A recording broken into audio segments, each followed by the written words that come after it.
ഇരുമ്പിളിയം പഞ്ചായത്തിൽ ഈ കുടിവെള്ളം രൂക്ഷമായ സ്ഥലങ്ങളിൽ പഞ്ചായത്ത് കുടിവെള്ള വിതരണം നടത്തുകയാണ്.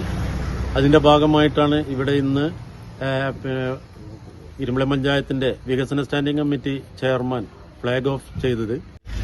ഇരുമ്പിളിയം പഞ്ചായത്തിലെ 17 വാർഡുകളിലും ഈ കുടിവെള്ള വിതരണം നടത്തുന്നുണ്ട്. ഏറ്റവും രൂക്ഷമായ ഭാഗങ്ങളിൽ ജനങ്ങൾ പറഞ്ഞതിന്റെ അടിസ്ഥാനത്തിലാണ് നമ്മൾ ഇത്രയും സ്പീഡപ്പായി കുടിവെള്ള വിതരണം ഇന്ന് നടത്തുന്നത്. പല മേഖലയിലും ഒരുപാട് രൂക്ഷമായ കുടിവെള്ളക്ഷാമം ജനങ്ങൾ കഴിഞ്ഞ ആഴ്ചയിൽ തന്നെ വിളി തുടങ്ങിയിട്ടുണ്ട്. അതിന്റെ പ്രസിഡന്റ് അതിന്റെ ഭരണസമിതി അംഗീകാരം നൽകി അതിന്റെ കാര്യങ്ങളൊക്കെ ചെയ്ത് അതിന് തുടക്കം കുറിച്ചു. ചെറിയ വണ്ടി പോകേണ്ട ഭാഗങ്ങളിലേക്ക് ചെറിയ വണ്ടിയും വലിയ വണ്ടി പോകേണ്ട ഭാഗങ്ങളിലേക്ക് വലിയ വണ്ടിയും ഒരു 18 ലക്ഷം രൂപ വരെ ചെലവഴിക്കാം എന്നാണ് ഇതിന്റെ ഓർഡർ പറഞ്ഞത്.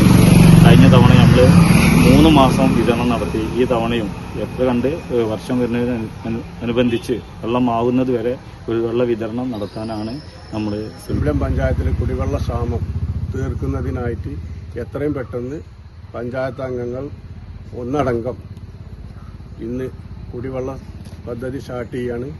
ആ സ്റ്റാർട്ട് ചെയ്ത് എല്ലാ വീടുകളിലും ക്ഷാമമുള്ള എല്ലാ വീടുകളിലും എത്തിക്കാൻ വേണ്ടിയുള്ള പരിപാടിയാണ്. അത് നടത്തിയ പഞ്ചായത്തിനും അതിന് സഹകരിച്ച എല്ലാവർക്കും നന്ദി പറഞ്ഞു.